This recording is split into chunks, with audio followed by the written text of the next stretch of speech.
qu'on voit dans beaucoup d'entreprises, c'est qu'encore en 2025, elles n'ont pas commencé leur transformation numérique. Et donc, par exemple, le sujet même de l'IAM, de la gestion des identités au sein du système d'information, n'est déjà pas traité.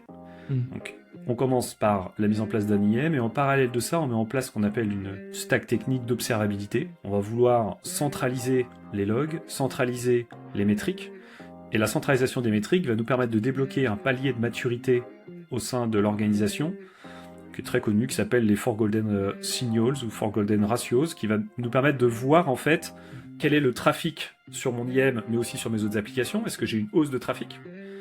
La latence, est-ce que j'ai une hausse de la latence sur l'IAM ou sur le reste d'application? Est-ce que j'ai une variation sur la saturation? La saturation, c'est par exemple l'usage de l'intégralité du CPU, de la RAM, de la bande passante réseau. Et puis enfin, ce qu'on appelle l'error rate, donc c'est le taux d'erreur.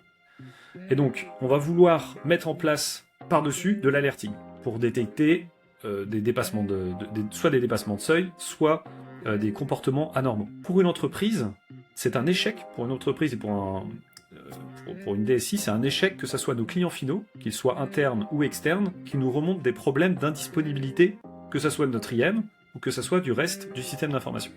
Donc la première chose à faire, ce que j'aime bien dire, c'est qu'il faut arrêter d'être aveugle sur ce qui se passe en production. La production, c'est à la fois de la production pour nos utilisateurs internes, nos opérateurs internes, mais aussi pour nos clients finaux. Pour ce faire, la solution, elle existe, et maintenant c'est devenu une commodité, c'est-à-dire que c'est disponible en open source, on peut héberger ça si on souhaite, ou faire appel à des tiers qui vont le faire pour nous, qui eux ont toute l'équipe derrière pour le faire. Donc ça, c'est le cas aussi de Cloud IAM sur le sujet IAM.